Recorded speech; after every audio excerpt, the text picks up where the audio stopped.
सुमन हुड्डा की तरफ से सभी को नमस्कार।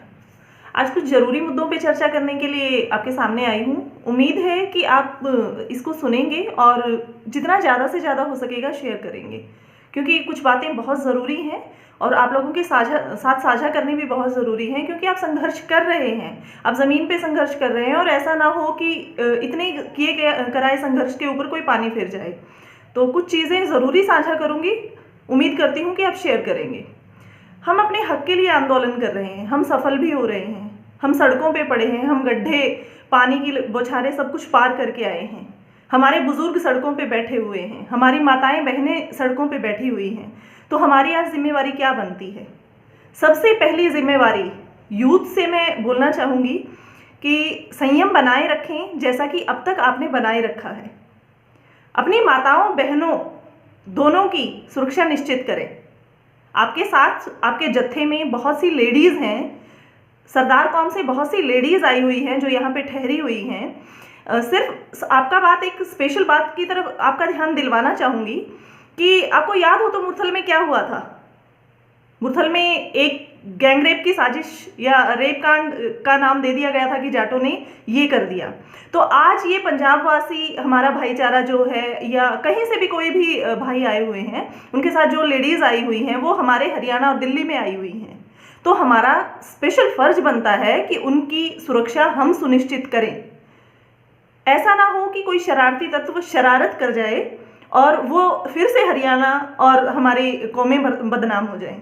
आप समझदार हैं, कोई भी साजिश की जा सकती है। जैसे कुछ पत्थरबाज थे, उन्होंने पत्थर फेंके, आप लोगों ने पकड़ा उनको, समझदारी दिखाई, पुलिस के हवाले किया।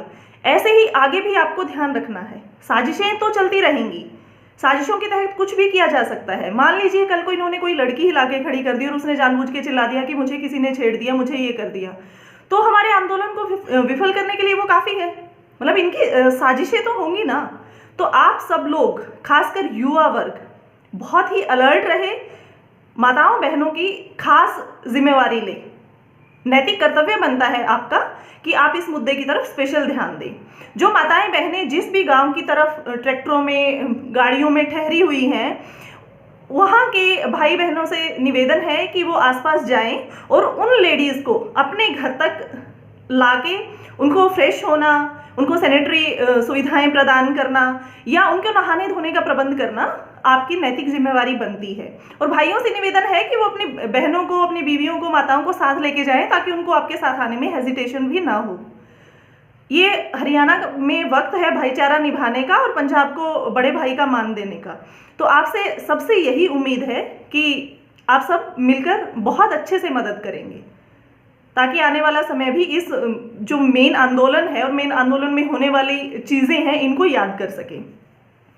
और चीज़ बताना चाहूँगी आपको कि अब हमें जाट, गुज्जर, अन्य जातियों से मिला के या किसी भी तरीके से संबोधित किया जाएगा किसी खास तबके को लेके, तो हमें उस तबके में नहीं बंटना है। तबके में बंटे यानी हम टूटे।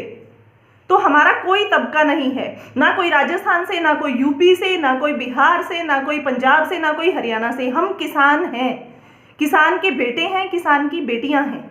तो हम सिर्फ किसान हैं। यहाँ कोई चौधर का चक्कर नहीं है कि मेरे को माइक नहीं मिला, मेरे को चौधर नहीं मिली। यहाँ कोई चौधर करने नहीं आया हुआ है। अगर ये आंदोलन इस बार विफल हो गया तो आपकी चौधर वहीं धरी धराई रह जाएगी।